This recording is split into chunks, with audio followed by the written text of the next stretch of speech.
Hello and welcome to Classeek 15, the podcast home of top tips for young and emerging classical musicians. I'm Jack Pepper, I'm a composer and radio presenter, and for 15 minutes we get to have a virtual coffee with an established name in the classical world, finding out about their beginnings, their career since, and their best advice. Today, we welcome the first woman to compose and conduct a symphony in the last 40 years. Shirley J. Thompson has had a host of high-profile commissions. Among the most notable is New Nation Rising, a 21st century symphony that's been performed and recorded by the Royal Philharmonic Orchestra. Commissioned for the Queen's Golden Jubilee in 2002, it brings together an orchestra, two choirs, solo singers, a rapper and dole drummers. That's nearly 200 performers in total. The symphony tells London's 1,000-year-long history, and the concept later inspired the London 2012 Olympic Games opening ceremony. More recently, Shirley was one of 12 composers to write for the coronation of King Charles III and Queen Camilla. And if that wasn't enough, in 2002, she devised innovative arts education programmes, among them the trailblazing Newham Symphony Schools Spectacular, for children aged 7 to 17. That led to the introduction of the national UK education scheme, Every Child a Musician. Well, I caught up with Shirley on a video call and started by asking if she remembers the moment she found her musical voice. That's a great question. And it's something that I always put to my students, that they come to the first sort of composition and space that I run, class I run. And it's always, perhaps thinking about sounding like other people. And I always say that your strength is in your individuality with your own voice as somebody that expresses music and interprets your imagination. And then you see them relax, their shoulders sort of, come down. I think, yes, that's it. You are what will contribute to the world of music, as well as building on what's come before, but it's really your individual voice, your individual experience. I didn't have such advice, and from my conservatoire days, it was very much about sounding like Harrison Birtwistle or Stockhausen or Schoenberg or Berg, or it's very second Viennese school. I was very much in that school of the second Viennese.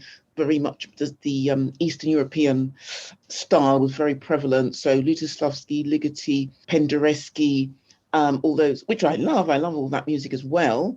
But I wondered, where do I fit into this? It wasn't necessarily, although I could admire it, I didn't necessarily feel it, which is a very different thing.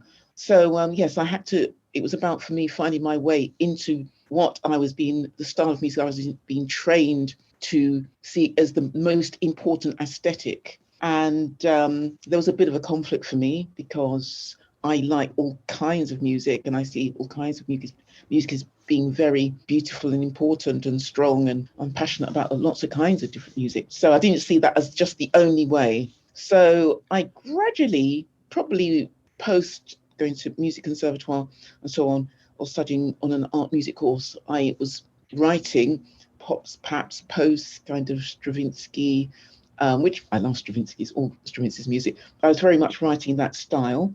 I probably do have that kind of way of writing now. I love very dramatic, highly passionate, epic kind of sounding music for orchestral music. And that's always a reference point for me, sort of the writer's Spring, Petrushka. I just love that. It's very vibrant, kind of energetic, kind of kinetic kind of music.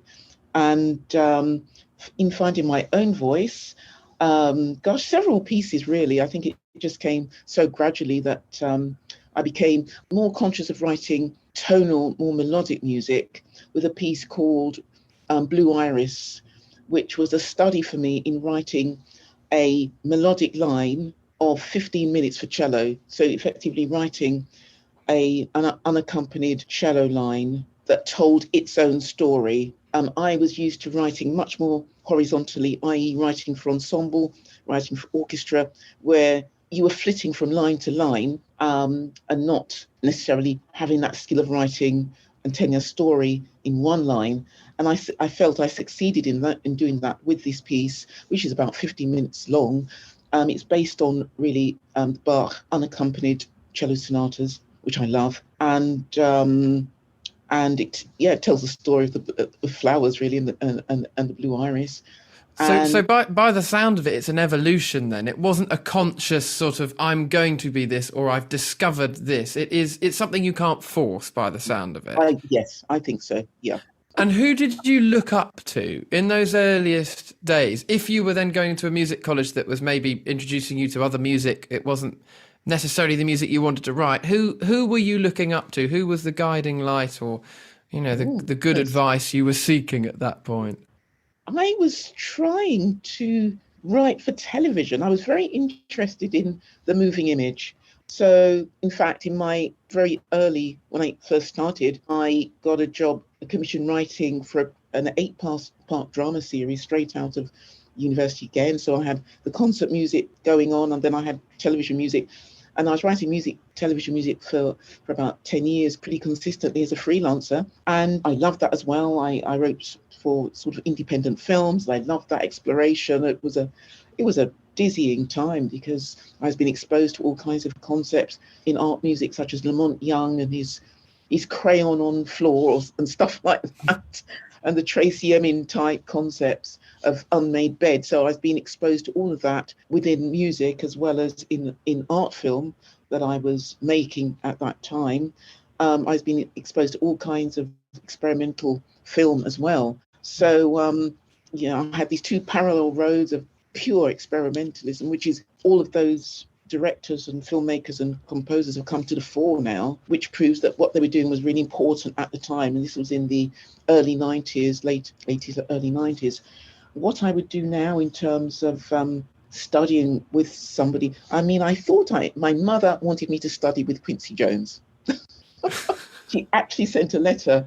I don't know where it is in the ether or the post. She sent a letter to Quincy Jones saying, when I got my first degree, saying, my daughter's a musician. She really admires your work. I would love to work with you. I'm sure Quincy Jones never received that letter. I would like to meet Quincy Jones.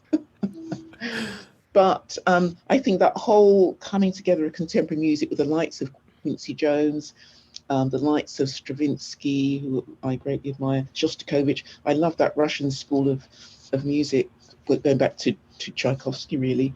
I love really lush, beautiful, powerful music, which I think the Russians are really good at. But I also like the English school. So we just had the coronation, and I was in the Abbey listening to that gorgeous tradition of British music, and thought, wow, this is what I'm from. The Parry, the Handel, the Walton. I had who was I sitting next to? I was sitting next to John Rutter, Judith Weir, Roxana Penufnik. We've got such a glorious tradition of British music. So I don't know, I'd like to study with them all. I've borrowed from them all. Well, you were one of the coronation composers. You have contributed to this very canon that you speak of, the triptych for orchestra. You're very used to those kind of commissions, royal commissions. I think you composed for Commonwealth Day in 1999. I think there was a garden party in Buckingham Palace that you were involved with in 2001. Golden Jubilee, of course, a whole symphony for the late Queen, and then the coronation this year. How do you as a composer deal with pressure, be that of the commission or pressure you put on yourself? Does doubt creep into your mind? Does fear creep into your mind? How do you navigate the pressure of a commission? Prayer.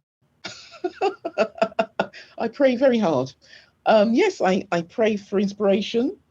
One thing one of my professors, Stanley Glasser, said to me, he said, always go with your first instinct. Don't wait for the great idea. Just go with what comes first of all. And I think that's one thing that I've stuck to. I'll get an idea, the very first idea, and normally it's the one. And then I begin to develop it.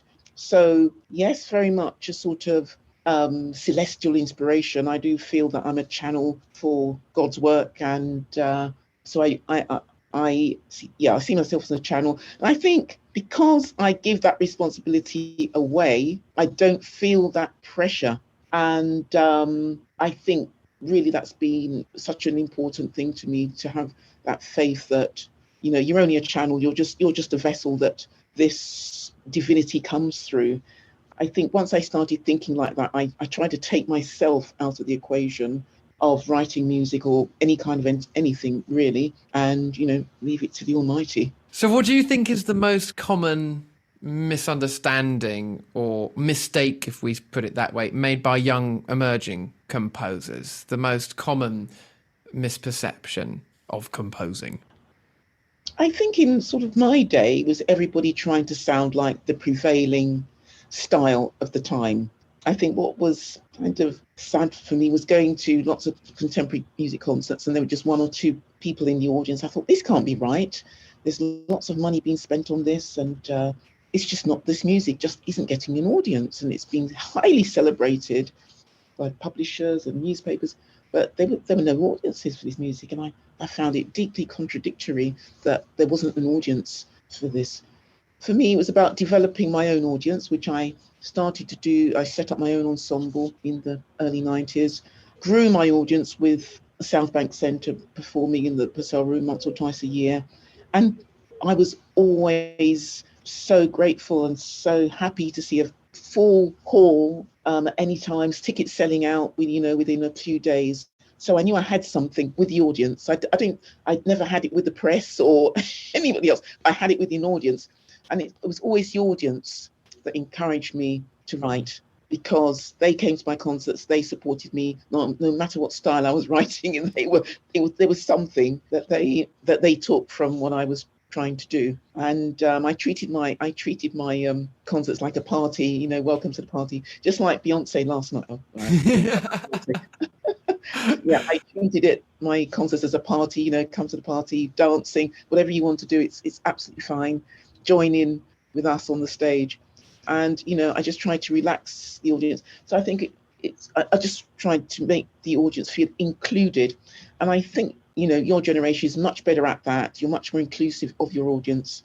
We were not taught to engage with an audience when I was studying music. It was all about the sound and the concept, and, it's going to be enjoyed in, it's going to be our genius is going to be recognized in 300 years, maybe not today with the empty halls, but this can't be right. This can't be right. I want an audience now. And it very much, it was about build your audience, start with your family, start with your aunts and uncles, start with your cousins, and, build from that small pool. And I tried to, I think very much when I was at Conservatoire, it's very much peer-to-peer. You got a pat on your back from your fellow composer or publisher or whatever. But I was much more interested in, what did my aunt think of this? What did my neighbour across the road think of this? And they would all come to the concerts. My hairdresser, everybody came to my concerts. So I wanted a music for everyone.